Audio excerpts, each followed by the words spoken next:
Something we've been meaning to do for a while is to show you all around our motorhome. Yeah, so welcome to our welcome to our motorhome. motorhome. And Oh, hello, Doris. hello Doris. She's waiting patiently inside, so we'll show you inside, but we thought we'd quickly just show you the outside. We have been travelling, so it isn't pristine. It has got mud on it. It's not a show home. It is what it is. And it is now 5 years old. It's a 2019 Dethleffs Eurostyle, which is a special edition from Lowdhams. And we absolutely love our fan. The layout is absolutely perfect for us. Apart from the drop-down bed. Apart from the drop-down bed, which is something we didn't want. We'll show you the drop-down bed. It's not a major problem. We can store our coats and our beds in up there. However, we do lose the skylight, which is hidden above it. Yeah, and that's the only thing. Yeah, it's the only thing we didn't want. So whenever we look at an upgrade, we'll be looking at the same length, the same layout, but without that drop-down bed. Yeah. But yeah, let's show you around. So where are we starting, Matt? Okay, so it is a Fiat chassis, as you can see. Not really had any issues with it. We did have a little bit of an ECU issue, and we did have the clutch issue, but that's that. Come round to here, you can see on the Dethleffs, the standard, I think it's a standard, you get the extra wide door. Yeah. So that's really good, especially when you're going in with your bags and stuff. It's just nice not to feel like all squashed in. So the extra large doors on there. It's got this little slidey window at the side, which is quite cute. And then obviously we go along. We have the full length of the motorhome. We've got our two-lay awning along the top there. And then at the back we have our garage. One of the biggest things that I wanted was our garage. And a big garage. Yeah, so that was one of the main things we wanted, was a big garage. We've got literally our store box there full of, I'll just spin you back round. Our store box is there, and it's literally full of chutneys and squash, and things you can't get in Spain. So we have our store box there. That's not normally with us in the season. We've then got some beers on the top of that and just some drinks. It's just got all the normal stuff in it. It's got our chairs in there if we do go to a campsite. We've got all our water. We've got a spare toilet cassette because we do a lot of wild camping. Our hose pipe, our watering can, and just tables and just and bits and pieces. Yeah, but it's amazing what you do put in a garage. So yeah, so that's our garage. Nothing more to really say about that. We've put a spare wheel in there as well, so just in case we need it, there is a spare wheel just kind of just there. Yeah, just full of not junk stuff. Doris's toys, Hoover bits and pieces, pegs, squeaky ball, you name it, it's in there. So then we go around to the back of the motorhome, and we have got at the top we've got our reversing camera, which is fitted as standard. And we've got the bike rack on the tow bar. So we had a tow bar fitted, basically because we didn't really like the bike rack that was on there, and we had a bit of an issue when we first got the motorhome. Where we went under a height restriction that said it was 3 meters. Tops of the bikes hit the top of this thing, and yeah, we lost our bikes. So weren't very happy without that. Well, we didn't lose our bikes. The bikes fell off the back, and they were tiny bit chips. So, but they were dangling. They were dangling from the motorhome. So up there and then down there is the brackets, and that's where the bikes would sit. Yeah. And then they would wind up, and then the handlebars sit just above the height of the roof up there, and that's where they got caught, flipped off, and they were dangling down. Yeah. So that's one of the things we've had done on it, is we put the tow bar on as an extra cost to be able to put the bikes on the back. Bikes on the back. So what you might notice as well is this white cable. So this white cable is a bike loop. So yeah, so we had installed when we first got it a Van Bits alarm, because it didn't come with alarm as standard. So we made sure that we fitted an alarm, so all of the cab, the habitation doors, the garage doors are all alarmed. And then also we've got the bike loop, which alarms the bikes. However, the last few days there's been a bit of an issue with it. It's not quite working as it should, but we just need to look at that. But yeah, it's fully alarmed, the Van Bits alarm. And over the 5 years we've had it, it's been really good. We've not had any problems with the alarm at all. So yeah, so that was a good upgrade that we did. Yeah. So also on the back of the motorhome, you can't really see it at the moment, we do have VB Air. So VB Air is on the rear of the motorhome, so on the rear axle. And that helps us when we're travelling down the motorway, for example.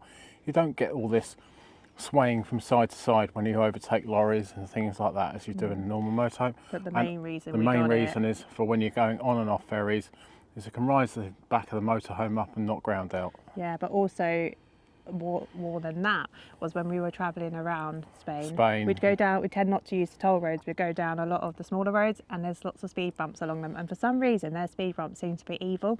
They're like the biggest speed bumps you've ever come across, and you can see all the scrapes on them from not like all the low hanging vehicles like lorries and trucks and stuff, where they just literally, as you come, so every speed bump you go to, you brace yourself, because you knew that as you come off it you were going to potentially scrape on the back. So since we've had it fitted, we've been travelling through Spain and Portugal, going over them speed bumps with absolutely no problem at all. And it's just like, so it's that relief, because one time as well, again with the bikes, we had to pull off a mountain road quickly because we missed our turning. So we went to turn, and at that point on the turning it dipped right down and it scraped, and the tow bar got wedged into the floor, and we almost lost the back of the motorhome where we were so low to the ground. So it's a real, it's really worth its weight in gold. Like, it's one of the best things to do, because now you can travel and not worry that you're going to rip the back of your motorhome off. So we had that VB fitted. Air is very well worth getting fitted. Yeah, definitely. And it's not that expensive. It wasn't, no. It's just over £1,000, so yeah. No, it wasn't bad. It was just for the rear air we got it, because we only need it for the back. And yeah, it's been a really good upgrade. So if ever we get another motorhome, it's definitely something that we'd be putting back on. Yeah. Come back around to the other side of the motorhome. And it's Gemma. And there's Gemma there. So we've got another garage door there as well. Exactly the same size. And more bits and bobs in it. Oh, it's locked, but you can just access it that side, and that's the side we have all our water bits and pieces in. The water point is just here, so we have all our hoses and bits and pieces, watering can that side, so we can directly fill up the water there.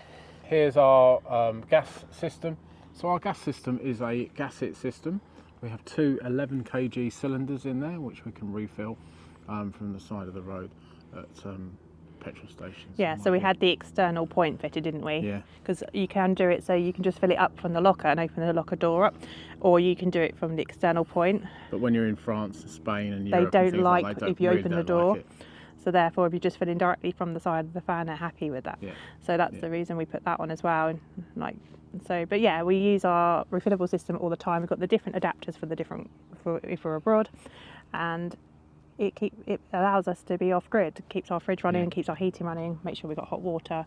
So it is absolutely brilliant. It's obviously expense to begin with, but it is definitely worth it, especially when you do a lot of camping abroad. Yeah. Carry on along, and you might notice what this. Carry on along, you might notice a little dog looking out the window. Looking out the window. But you carry along, and you might notice this white box type thing here. So that's a SOG system.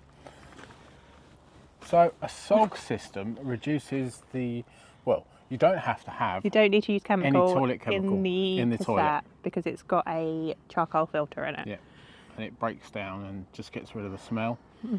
So, but we still put in a bit of Soflora. But yeah, it just stops you having to use all the chemicals. We don't always put Soflora in, but sometimes we do. And it just saves having to use all the chemicals that you would do normally. And the only thing is you need to just change the filter, which we need to do soon. So we've installed that on there. And then that is it, I think, around really here. It from outside. We have got the levelling. Oh yeah. So what you can notice down there as well is we do have levelling, so automatic levelling.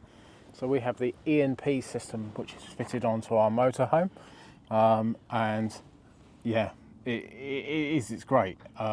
You wasn't sold on it at first. No, I wasn't sold on it at first. But we had a bit of a problem with the back leg, and since they've sorted it, it seems to be a lot better. It's really sturdy, whereas before it had a little wobble to it. Yeah, but no, it's a lot better. And yeah, I am sold on it.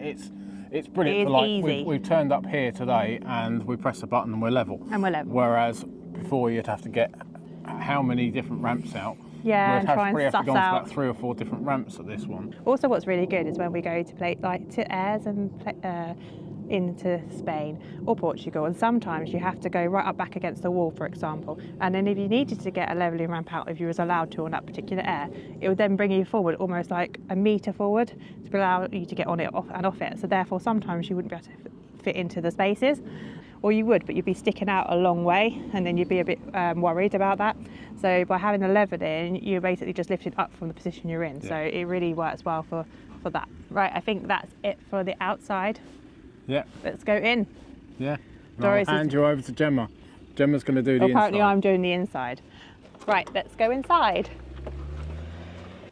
Okay, so this is our living area, and these chairs obviously swivel around to make our lounge. And the reason we liked it is because we had these bench seats here and here, so it gives it a much more open feel. So Matt's installed this table, and it's really good because it can swivel out, and you can move it into all different positions. So we can have it up here if we wanted to, and most of the time we just leave it here as it is, because we can still reach it. It's plenty of just to put our drinks on, and then if you're working in the kitchen area here, it just gives you that added bit of space. So this is a really good purchase, this table, rather than that big table, so we really like that.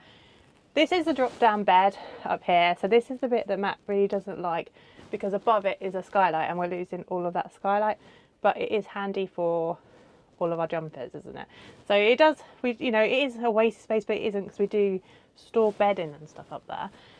But if we didn't have it, we'd have a skylight, and then we'd have much bigger cupboards.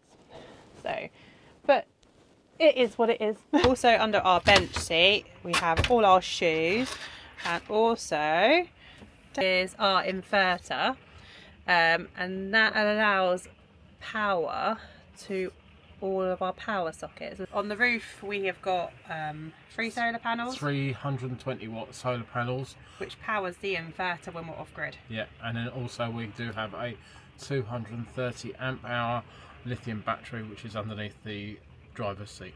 It's perfect for us because we like it off grid. So our kitchen is here. It's quite a small kitchen, but it's perfectly good for us. On here we have got our 3-hob burner. I don't know if you can see that. And then we got our oven down here, and our dinner's cooking in there at the moment. Small sink, and then we've got our cupboards here. So you've got cutlery drawer. This is the one we keep our pots and pans and dishes in. And then just a little drawer down there, which we keep our food bags and bits in. Got the TV here, and that pulls out so we can watch that from the lounge.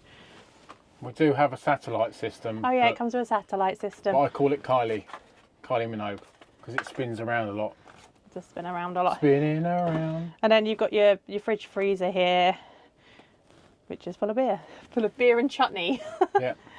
So yeah, and then below that we've got our big drawer there, and we use that for all our spices, because we never come away without our massive box of spices. Yeah, so that's our massive box of spices down there. So then we can do, because we're in here, we want to make sure we do our cooking just as we would at home. So that's very important to us. Then you come through to the bedroom area, and we have got our king size bed. Don't know if you can see our king size bed. We have got a king size bed here.